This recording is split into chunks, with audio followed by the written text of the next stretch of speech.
जैसा कि आपको पता है कि पितृपक्ष खत्म होने वाला है और अब नवरात्र शुरू हो जाएगी। पर ये नवरात्र हम क्यों मनाते हैं, इसके पीछे की क्या कथा है, शायद आपको नहीं पता होगा। तो आज हम आपको बताने वाले हैं कि नवरात्र को मनाने के पीछे क्या कहानी है। नवरात्र की पूजा आदिशक्ति महामाया माँ दुर्गा के लिए की जाती है।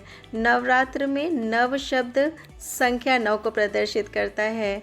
नवानाम रात्रिणाम समाहारम नवरात्रम। माँ महामाया बहुत ही ज़्यादा दयालु और बहुत ही ज़्यादा ममतामयी हैं। इनके इस स्वरूप की कहानी हमें शिव पुराण की उमा संहिता के 50वें अध्याय में मिलती है। बहुत समय पहले हिरण्याक्ष नाम का एक असुर था। उसके कुल में रुरु नाम का एक दैत्य उत्पन्न हुआ। रुरु का पुत्र था दुर्गमासुर। दुर्गमासुर ने बहुत ज़्यादा तपस्या करके पूजा करके भगवान ब्रह्मा को प्रसन्न कर लिया और वरदान में उनसे 4 वेद मांग लिए। उसने इन 4 वेदों को जाकर के कहीं पर छिपा दिया। वैदिक क्रियाओं के अभाव में पूजा पाठ हवन सब बंद हो गया। पानी न बरसने के कारण सारी नदियाँ, तालाब, समुद्र, कुएं सब सूख गए। पेड़ पौधे भी पानी के अभाव में सूखने लग गए। फिर लोग प्यास और भूख से एकदम बेहाल हो गए और उन्होंने करुण स्वर में ममतामयी महामाया दुर्गा माँ को याद किया, उन्हें पुकारना शुरू किया। अपने बच्चों की करुण पुकार को सुनकर के माँ महामाया जगदम्बा प्रकट हो गईं। जब उन्होंने अपने बच्चों को, अपने भक्तों को इस तरह से रोते बिलखते और भूख प्यास से मरते हुए देखा तो बहुत ज़्यादा भावुक हो गईं और रोने लगीं। वो इतना ज़्यादा रो रही थी, उनके आंसुओं का वेग इतना ज़्यादा था कि उसके लिए 2 आँखें कम पड़ गईं और उनके पूरे शरीर में 100 आँखें हो गईं और 100 आँखों से आंसू जो है वो झरने की तरह बहने लग गया। इस तरह माँ दुर्गा 9 दिन और 9 रातों तक लगातार रोती रहीं।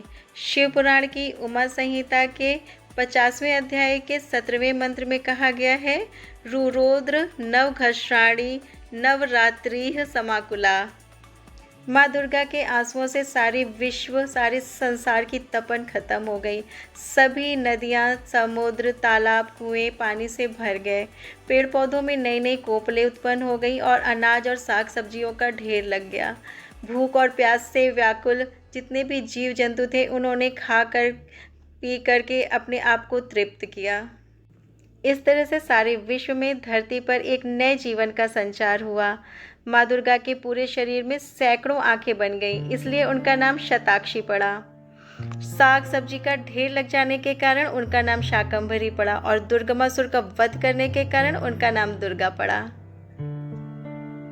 माँ दुर्गा अपने बच्चों को कष्ट से मुक्ति दिलाने के लिए लगातार 9 दिन 9 रातों तक रोती रहीं। इसीलिए उनकी ममता और कृपा को पाने के लिए नवरात्र का व्रत किया जाता है और नवरात्रों में माँ दुर्गा की आराधना की जाती है।